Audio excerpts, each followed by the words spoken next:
was no prescription needed. The German company that developed thalidomide, Chemie Grunenthal, claimed that even pregnant women could take it. The drug company had handed out samples of this drug all over the place, starting with employees of its own company. On Christmas Day in 1956, a baby girl was born in Germany without ears.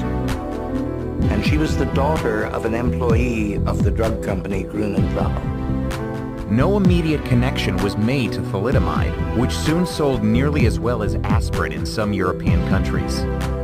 We received it in quantities like 1,000 pills. There was tremendous pressure all over the world to get this wonderful new drug on the market. They had 2 million tablets ready to go the moment the FDA approved the drug, which was almost a foregone conclusion, until one doctor came along and began working at the FDA. It just so happened that my first application was for the drug thalidomide. I got this because I was new and they thought I should have an easy one to start on. But Dr. Kelsey was uneasy with what she saw as the lack of rigorous scientific studies and the slipshod presentation of safety data provided by Grunenthal and William S. Merrill, the U.S. distributor of the drug. The best thing that could be said about thalidomide at the time was simply that you could not kill a rat, no matter how much thalidomide the rat ate. With thalidomide being prescribed for morning sickness in other countries, Kelsey became particularly concerned with what effect it might have on a developing fetus. In June of 1961, an article appeared promoting its safety during late pregnancy. It was allegedly written by a Dr. Ray Nolson, but in fact, the article was written by the medical director of the drug company. About 6 months later, long-ignored evidence became public in Germany, linking thalidomide to a rash of birth defects. Although hundreds of thousands of pre-market samples had been provided to American doctors, Dr. Kelsey's stubborn delay of the drug's approval for more than a year had prevented a similar scale of tragedy from unfolding in the United States. Dr. Kelsey was absolutely a unique hero in American history. But thalidomide's reach continued to be felt across the rest of the world, including in Trinidad and Tobago, where Giselle Cole was born. When I came along, I'm a firstborn, and they were a young married couple. I mean, I was never unloved or not wanted or anything like that. But I would be foolish to think that it was easy for them. My disability is, the official term is phocomelia, coming from the Greek meaning shorter arms or flipper-like. I think people always expect that I would have been angry, and I'm certainly not angry and never have been. Long discussed but seldom implemented, major regulatory reforms were finally forced on the pharmaceutical industry following the thalidomide scandal. For some time, President Kennedy has tried to get Congress to approve new controls, but without much success. Now, with the thalidomide scare, most of the opposition is melting. Largely the same FDA guidelines that we live under today were created in immediate wake. These regulations were too late for thalidomide's thousands of surviving victims across the world, who soon became the story. Philippa Bradbourne is one example. Her mother rejected her. 10-year-old Carl Davies leads a relatively normal life for a boy without arms. Another young mother, her husband, her sister, and her doctor are charged with the mercy killing of her deformed infant. I'm one of the lucky ones in that my parents were adamant that I was their daughter, and their daughter first before anything else, and it was treated as such.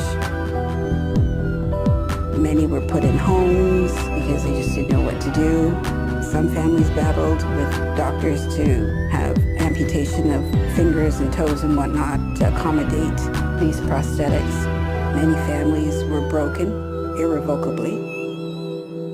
Instead of quickly settling, the drug companies dug in, with Grunenthal originally arguing that the children's deformities were caused by everything from nuclear fallout to botched home abortions, anything but thalidomide. It was a very long and difficult process. Most cases were eventually settled, but litigation continues, with some survivors saying the original settlements cannot cover the cost of their specialized care.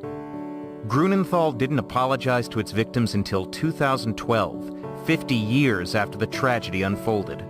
They issued a statement saying that it has taken them the 50 years to come forward to say anything because they were shocked. They don't have a right to be shocked. The shock doesn't belong to them. Despite all that thalidomide's victims endured over the decades, they could long take solace in one simple fact. Thalidomide is now banned everywhere. The now banned thalidomide. The drug was banned in 1962. And I would have liked to have seen it never used again. There's a tremendous amount of luck in science. It's almost like an Easter egg hunt. In 1992, while conducting research into macular degeneration, ophthalmologist Robert D'Amato began his own hunt. This one to find a pill that might restrict blood vessel growth. I started searching for drugs that cause some sort of damage to a fetus, a birth defect, and at the top of this list was thalidomide. Although thalidomide had been banned around the world, unbeknownst to many, the drug was later made available for limited humanitarian use, thanks to a chance discovery.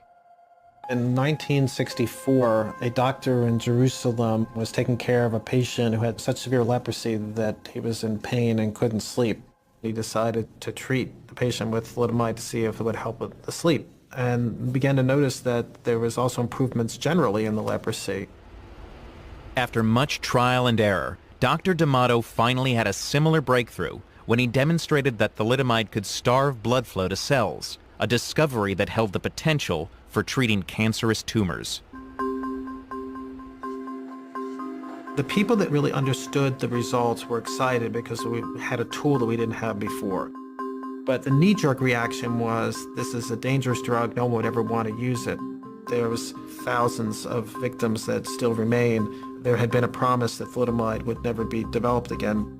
We had to make a decision what position we were going to take.